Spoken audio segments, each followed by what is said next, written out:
The RX LDVL is without a doubt my favorite Speedland shoe ever. It's kind of a gravel shoe here, built on their RX road platform. I picked out a fun and I think appropriate route here today, which will give me lots to talk about, explaining those reasons why it is my favorite Speedland shoe ever. But just to get us started here, this LDVL does stand for Leadville, named after that iconic race over in Colorado, which has become a little bit more notable in recent years. I have not run Leadville myself, but as I understand, you got one big technical climb out and back over Hope Pass, but a lot of runnable, cruisier type sections, forest, dirt, gravel types of road, types of terrain that I guess this LDVL is designed for. Let's talk specs first. You've got a very svelte, I would say 9.6 ounces, 271 grams in my US 9.5 EU 43. I do say svelte because that is relative to the wide platform here, the high stack, and I'd say generally speaking, just the overall feel and characteristics of Speedland shoes in general. Specified stack is listed at 4134. That's a 7mm drop. By my measurements taken at the heel, I do get 38mm, so that puts it at 3831 for me. That stack height puts it in line with most of Speedland's higher stack models across the GS platform, also the RX, FPY, CCD, road models. Generally higher stack, roughly around that 40mm mark at the heel, give or take a millimeter or two based on measurements. One thing to note is at the $299 price point, the carbon fiber plate is included in the price, so perhaps that might have a little bit of effect on my stack measurement. I don't quite think so though, because there is that little knobby thing that you attach the plate to under the heel. I believe where I'm taking my measurement is at that round knobby point, so I don't think you get any extra where I'm measuring it if you have the carbon fiber plate under there. The plate that's included with the LDVL is their stiffer road variety, same one that comes, or not sure if it's sold separately, with the FPY CCD. I generally have not run the carbon fiber plates, even the flexi ones, in any of my Speedland shoes.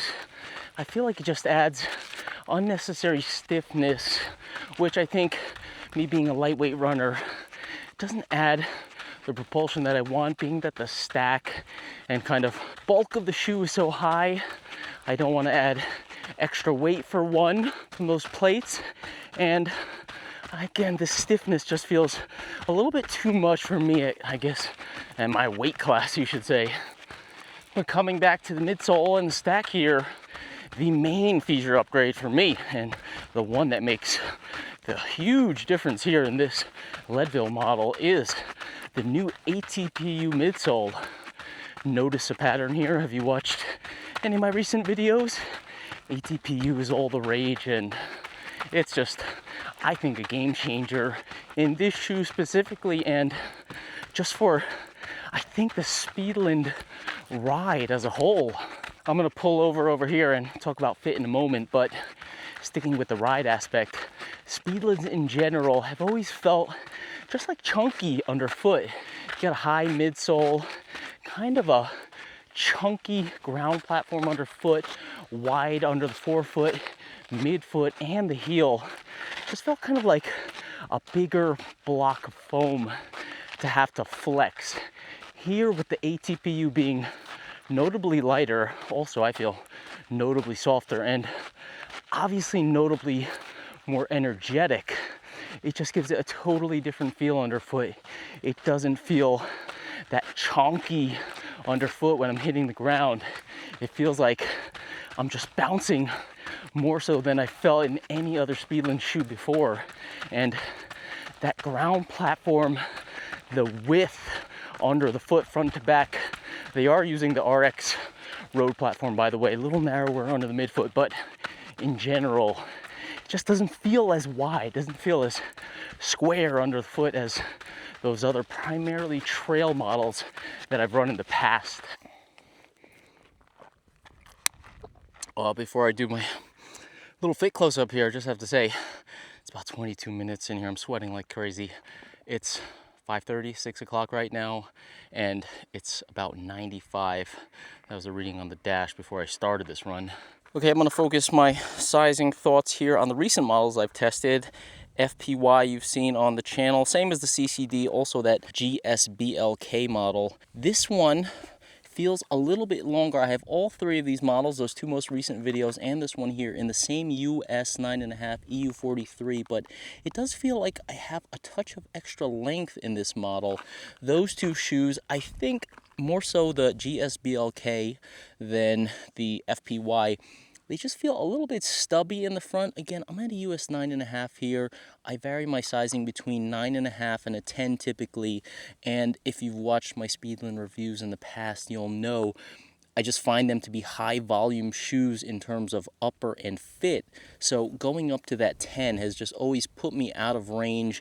The dual BOA setup in the past, I just cannot get the lockdown that I want without over cranking the BOAs and like making my feet fall asleep. One of the reasons why I love this strap here, you could see actually how much extra I have here.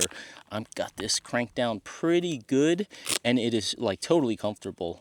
When I try to crank it too much with the dial, for one thing, I find the dial angles into my foot, which I talked about in the BLK video.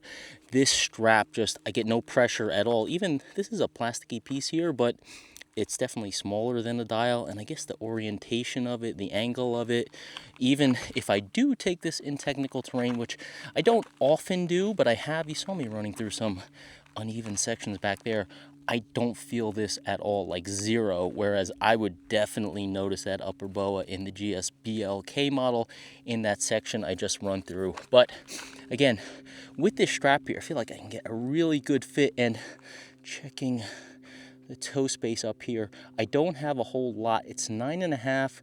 I'd say it's a little more than a half. I don't want to quite call it 2/3 here. A lot of shoes I'd like to have 2/3 at least for the trail, but I think with this strap up here, being able to really seat my heel in this shoe, it also prevents me from sliding at all, even when I'm running downhill, even in steeper parts, which this is not really made for off-trail use based on the outsole and just the overall design of the shoe. I still notice that I don't have any foot sliding at all in this shoe, and I think it's due to being able to comfortably ratchet down this strap here. I'm harping on that a lot here because it's just a key feature for me. That PDX model, which was not built on this higher stack platform of the GS models and the RX models, I really love that model. Even though it was lower stack, I just love this strap. It just made it so much more runnable for me.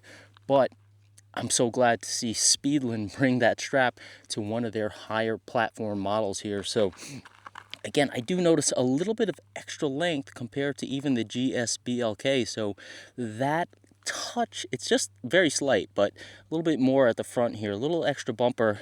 And even though I am a little, say, short here in what I typically want to run in the trails, I do have a quite comfortable fit here, again, because this is just really holding my foot in, and I'm not sliding forward at all in the sense where I would want that extra space. Typically, checking these lower BOA dials here, these are coated steel now. In the past, my last two reviews, and I think pretty much all the Speedland models in the past, they had those kind of knit ones. I've never broken one or anything like that, but I'm sure coated steel is a little bit more durable here. Doesn't seem to cause any stiffness issues at all. You can see I don't have this very tight, so again, with this strap, again, harping on it, I want to keep this area a little bit looser, even though it is a high volume fit. I don't want to squeeze, or I don't like to squeeze my forefoot, the middle of my foot. I like to keep that nice and comfortable, especially for this gravel style LDVL, Leadville style shoe here. This is an LI2 dial here, so you can back it off one by one, pull the whole thing out. Easy peasy, but again, I like to keep it not too tight, and this is how I've been running on the way here. This not too tight, this really tight, so just, you know, the main aspect here, my favorite Speedland upper ever. This is giving me the most secure fit ever. I was kind of like hopping around there a little bit more, feeling a little bit energetic today, even though it is super hot, dripping all over here. Probably saw that coming down. But with this secure fit, even though it's an ATPU midsole, very bouncy, and you would think the high volume fit of the Speedlands, or at least I would think based on my Speedland experience of the past, I don't typically like to run outside of the PDX model. The PDX model being a little lower to the ground, that was a bit different. But I think PGH and TAM models in the past, I definitely felt like high up, didn't feel entirely locked in the upper, a little bit kind of wide and chunky underfoot. Definitely would not run those sections that I just came through in the early part of this run the same way as I can in this LDVL shoe, yeah, that's right. And it's really not designed as a pure trail shoe. I find that quite interesting. I think the ATPU midsole just makes a big difference in the flexibility of the ride, and again, coming back to the upper, just fit in a trail shoe or a gravel shoe that can be perhaps runnable on trails. Fit goes a long way. So training's been going good recently. I have my eye on a long fall race that's putting me in a training schedule where I'm doing more targeted, higher effort, longer runs on the weekend, and also getting back into speed work, usually around midweek, Wednesday or Thursday, depending on the schedule. I have been comfortably building up to, say, 70, 80, 90 mile weeks even, and that's a good sign for my injury recovery, for one thing, but also kind of gives me space on those in-between days to have also more focused, easy and recovery running. Again, focused, harder, longer runs, speed work in the middle of the week, those in-between days, those are the kind of days I've really been reaching for this LDVL. Just, I want to have that smooth comfort underfoot, want to be able to cruise, keep up kind of a sort of regimented mileage, kind of about 10-ish miles per day to get to a baseline of, say, 70, and then, you know, move beyond on longer days, maybe throw in a couple shorter days. But the Leadville LDVL shoe here, that's the reason why I've been running in this shoe more and more. It just feels super comfortable, and it's not something I've done with Speedland shoes in the past. As I've mentioned already, they've always felt just a little chunky underfoot, and they've been objectively heavy. Weight is, of course, not always everything, but when you combine, say, a high weight shoe with a large ground platform, kind of chunky riding feel, at least for me as a lighter weight runner, just hasn't been a good match for me. Again, coming back to the weight here, 9.6 ounces. That is closer in line to the FPY, which I have at 9.3 ounces than their other trail models. Ooh, this is nice. Probably saw me in a bunch of other videos opening and closing this gate here. That's cool. But yeah, that original GS TAM was 12 ounces. Had a little bit too large of a size there in US 10, but all the other models have been mid 10 ounce range. GS BLK is 10.7. So there's a massive gap between that BLK at 10.7 and this one at 9.6. The ATPU foam here certainly adding an energy dimension underfoot, which I have not felt in Speedland shoes. And again, I'm just talking about the weights right now. The ATPU foam is certainly lighter. So that's obviously probably a main, or if not the main contributing factor to the lighter weight here. Lighter weight, more bounce, more energy. This feels like quite a bouncy shoe, quite energetic. I'm running this kind of steady climb here, and it just feels super smooth, like no issues kind of turning it over up a slight to moderate grade here. I also want to talk about the geometry difference between this shoe and those shoes that I recently tested, the FPY CCD. Again, Those two plus this one are all built off that RX platform. They're a little narrower under the middle of the shoe compared to the GS platform. Forefoot and heel is roughly the same, but I think a little bit narrower, and they feel, again, a little less blocky on the ground compared to their trail models. Those road models, though, do seem to have a more significant and steeper toe sweep up at the front of the shoe. I noticed that a lot in the FPY.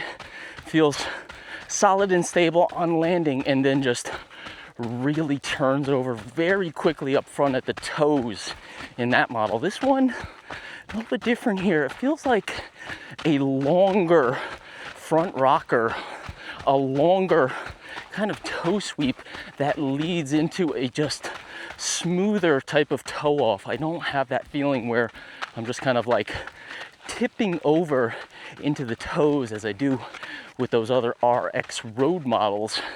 This one here just feels like it rolls steadily from the ball of the foot forward, and that's a difference from their GS platforms as well. GS platforms, again, wider under the midfoot, just as wide under the front and the rear, but they just feel more square on the ground. You obviously have to have some type of large toe sweep in order to turn over that foam, but the foam doesn't feel as soft, as energetic as this ATPU here in the LDVL, and I think it just hinders the transition a little bit. They just feel like thicker to kind of flex and bend through the transition than this one here. With this LDVL, you do get kind of a mix between softness sinking into the midsole while at the same time smoothly transitioning into the toe off, whereas the other ones could be kind of bouncy, but definitely more so on the firmish side compared to this ATPU, but less noticeable kind of smooth forward orientation of ride in those GS models. I also find that helpful as I'm getting into a little bit steeper climbing here. I'm able to kind of live up on that forefoot to toe transition area as I'm leaning into this incline here. Kind of a area that I don't feel as quite comfortable in the GS models. Those leave me feeling like sitting a little further back just because they're so square from the middle to the back of the shoe, versus this one, I just feel it's a lot easier to be up on the forefoot on these climbier grades here.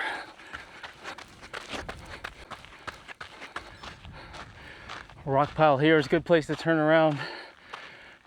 Check out the burn area up in the distance there along the ridge, and way further down into the foothills. It's pretty much contained at this point, but with this crazy hot and dry weather, still always a risk. I haven't been over to that section yet. I know there was still like fire prevention activities going on, so I know it's going to be a bummer first time I head over there. So I've got a live audience of one here today. I'll see if I can get this guy to like and subscribe by the end. Anyway, checking out the platform here. You can see a little bit narrower here. This is the same shape as the RX platform, not the GS platform. The GS platform maintains that mostly consistent width under here, and I think with the RX platform, that gives that a little bit less on the ground, a little less surface area every time your foot hits the ground, and I think that helps it get off the ground quicker, transition quicker. Certainly this ATPU foam helps. Again, very good flexibility here at this stack height for Speedland. For sure their most flexible model, of course, outside of their GL platform models, which are thinner, lower to the ground. Those are crazy flexible, but here at, I measure 38, 31 up front here, 38 under the heel. This is pretty flexible, and you can see as I'm pushing down, you could see the easy flex under the forefoot. I was talking about it just a moment ago as I was climbing up here. So smooth rolling there. I think that FPY it's just like flat, flat, flat, and then whoosh, there's like a big quick sweep up front there, and that makes it feel pretty quick on the road. But I think on the trails, this is a much smoother ride. You want to have more feel. You don't want to have that flat feel and then a super quick transition up front. It depends on how the foam, or if you have plates behaving in there. Again, I'm not running with a plate in this model here. With the energy and the flex, the lightness of this ATPU, I just think it's a great match for the geometry of the shoe, or perhaps it is the ATPU foam that makes the geometry work. Like if I put this side by side with other GS models, perhaps they would look the same, but I'm telling you, on the run with this ATPU foam here, it behaves differently on the run. So perhaps it is not just the geometry of the shoe, it might have the same last in fact, but differences in foam and differences in plates. Of course, again, I'm not running with the plate in here, and I haven't at all because I just don't like the feel of it overall. But differences in the foam, differences in plate constructions, generally in shoes, can change the way a geometry feels underfoot, and that is certainly the case here with this LDVL. This is called a Feathercast outsole here, 3.5 millimeter lugs. Again, gravel type design. They're kind of wide, chunky, spaced out lugs here. This is a CPU rubber, by the way. This is not a traditional rubber. CPU cast polyurethane, I believe. Think Mount to Coast H1. It's more of a plasticky type of material, although this one does feel quite soft. It doesn't feel as plasticky as the H1 material, but I don't know how much miles I've gotten. I'll have to go check. Maybe I'll put that up on the screen, but not so much abrasion, maybe a touch at the front of these lugs. These CPU outsoles, this compound here, is made strictly for high durability. This is going to be a high wearing outsole, long lasting shoe. So if you're spending that $299 here, I think you're getting Speedland's most energetic ride in a high platform shoe for sure. With this CPU Feathercast outsole, you're also getting high mileage, high durability out of these. So that is a great feature here. Again, you got those steel coated laces here. So everything here built to go the distance for this LDVL model. All right, I'm gonna try to bomb down this descent here. I have to say, at this stack height, 38, 31, by my calculations, this is a great shoe for hitting those fire roads, extended, gradual descents that typically pound the legs. Lots of soft cushion underfoot. That ATPU feels very soft, and again, with 38 under the heel, you can really crash down into that without having that forward foot sliding. As I've said, that upper strap there really locking in my foot, making it feel really secure, really comfortable as I'm going down this descent here. I mentioned in the past, Speedland's just generally being a high volume shoe inside, and I think that is still the case. I do notice a bit of heel volume around the outsides of my heels in this model. I remember, if you watch my FPY video, I threw in some felt pads. I actually also did that in the GSBLK. I just think it's kind of a voluminous heel cup area there for my heel shape. A little extra space on the sides. Those felt pads really did the trick. I'm wearing my Sidus Run Anatomic comfort socks here today. These have extra cushion in the heel, and in the absence, I haven't put those felt pads in this model yet. I thought about it, but being that I do have that touch of extra length in this shoe, I'm not close to the toes or bumping in as I feel like I might have been in some of those stubbier fitting models.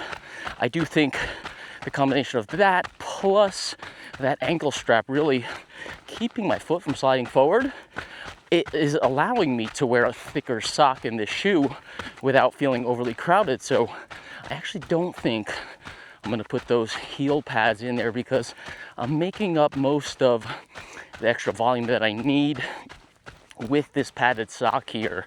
And again, being a little bit longer, plus the strap holding the foot well, it's kind of mitigating any kind of movement inside the previous Speedland models where I felt that there was just too much volume for my foot shape. Protection is also great in this shoe, even without the carbon fiber plate. Healthy slab of foam underfoot. Again, Feathercast outsole. That's full coverage underfoot, no cutouts, plus 3.5 millimeters of lug depth there. Seems to eat up everything. I don't really notice anything getting through the foot. Of course, if you want added protection, you can throw in the included carbon fiber plate, or if you have one of those flexier plates, I think I would probably recommend that. I think is actually a better match. I don't know why. I guess it is the RX platform, so they want to make it speedy, have that stiffer road plate in there. But I think their flexier Carbitex trail plate is actually a better match for this model. So if you happen to have one of those from other Speedland shoes, I'd probably try that one first. I have heard from bigger runners, or maybe runners that just put more power into the ground, more power through the shoes than I do at my weight, that those types of plates and stiffening elements can actually enhance the feel and ride of the shoe, make them feel a little less loose underfoot for those bigger, more powerful runners. So it is good to have an option to accommodate that from Speedland here, and those plates do integrate well in there. Once they're in there, obviously you can feel them, but you can't feel them like moving around between the upper and lower midsoles or anything like that. It's just, they're just in there, changes the nature of the shoe, and you know, no issues or anything beyond that. Speaking of the different midsole parts here, the lower section, main section, is pure supercritical ATPU. That upper drop-in part, which is quite thick in itself, is a blend. They mention it being an elastomer in their other models, whatever that is, but it is also blended with ATPU in this LDVL model. So more or less full ATPU underfoot here, and it does feel quick on the run. You can see that slight descent I was just coming down. That is just pure bliss in this shoe. Feels tailor-made for this model, and even the flats feel quite quick, quite energetic here. Well, I don't think this shoe is designed for technical terrain. I do think, again, foothold and foot security just goes a long way. I feel much better in this shoe than their other models, despite the CPU outsole here.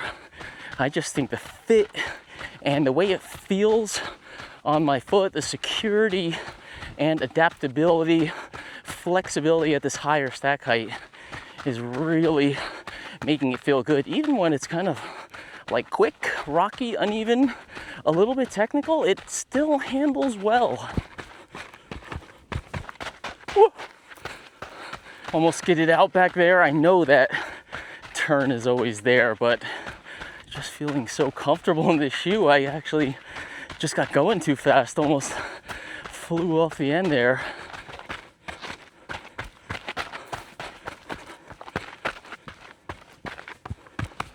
Final thoughts here. I do think this LDVL is one of the best gravel or say hybrid shoes on the market today. Whoa, you might think, what about the Mount to Coast H1? That's a hybrid shoe, CPU outsole. There's clear similarities with this shoe here. There's more stack underfoot, more foam here. It certainly feels more protective. I think there's going to be limitations, or at least peculiarities, with the BOA dial setup. I think it is mitigated, at least for me, a lot with this upper strap. But generally speaking, I do think, even though Mount to Coast has that tune fit lacing system, you could always swap in regular laces. Can't really do that here, but the fit for me in this shoe is just night and day better compared to the dual BOA, and it's just changing the shoe entirely for me. Gravel cruising, absolutely one of the top picks out there, and bonus points for being so flexible and adaptable, able to handle that stuff that I just run through right there. I mean, that's kind of like legit rocky, twisty, turny trails, at least small segments of it, and I see no reason why this shoe should not be able to handle extended sections of it. Again, outsole, traction, wet grip, to be determined. I've not seen a drop of rain, by the way, for weeks on end outside of that flash flood over in the Sawtooth, but I want to test that a little bit. But I literally just cannot right now outside of bringing a garden hose or something along with me. So Speedland's done a spectacular job here. I said it, I believe, right in the opening sentence as I was coming down the hill right there. For me, this is Speedland's best shoe yet. The ATPU foam, completely game-changing, as it has been with other models from other brands. It's changing the Speedland ride for me entirely. To tell you the truth, I haven't had many Speedland shoes that have stuck in my rotation, have stayed on the shelf. They've been okay. Of course, I've talked about issues I've had with volume in the upper, getting the proper lockdown, and throughout the course of this run, just talked about the ride not feeling great for me. I think more so me being a lighter weight runner. I think it has been in the past a shoe clearly designed for both high volume feet and say bigger runners, more powerful runners. I think that is changing here. The RX models, of course, were great. I love that RX model. Again, issues with the lacing, but this one with the strap here, just love it. It's perfect for me. This one is absolutely going to stick in my rotation if there are gravel quote unquote models that come up. This is surely going to be in the conversation as a competitor and more or less a benchmark shoe within that class. I'm thinking of shoes even like the Salomon shoe, the GRVL model, as it is stated. That shoe, it doesn't have the upper hold of this one. It does not feel as stable. That ATPU midsole feels really fun, really bouncy, really energetic, but it doesn't have the control that this one has, and I think that's what you need to extend the range beyond gravel and even make it feel a little bit more comfortable, a little bit stable, eliminating that kind of bounce wiggle that you get from a shoe that is maybe overly bouncy, overly soft, which I tend to feel in that quote-unquote GRVL shoe there. I think this is splitting the difference between, as they have it, this is part of their Project RX here, their faster road department, so to speak. Road models and their trail models, bridging that hybrid gap there with this LDVL model here. It's great. I love it. Check it out. I mean, if the gravel market or that style of shoe is, you know, an area or a terrain that you cover day to day, and it is important to you. I mean, not everybody's out there in UTMB or high mountain rocky passes and that kind of thing. Some people are just getting out there on regular trails, rail trails, gravel trails, mixing trails, mixing in road here and there, just hybrid surfaces. I mean, it is a big market and may sound goofy at times, but it is what a lot of runners' daily experiences can be. And, you know, this is a trail, it's a little bit smoother, and I have sections back there that can be fun and a little bit technical to run in. So this shoe handles it all. Love the LDVL. Thank you for tuning in again. I've got those previous Speedland reviews on the channel just about a month or so back. You can tune into those just for a little bit of comparison, maybe compare and contrast to models that perhaps were okay and I could see use cases for other runners, not quite for me, and a shoe here that is just absolutely great for me. Love it here for the LDVL. Again, thank you for tuning in. Gonna knock out the rest of this run here. Hopefully we get a change in the weather, get a little bit more, or I should say less smoky conditions, and then I'll hopefully see out on the trail in better air quality, let's say.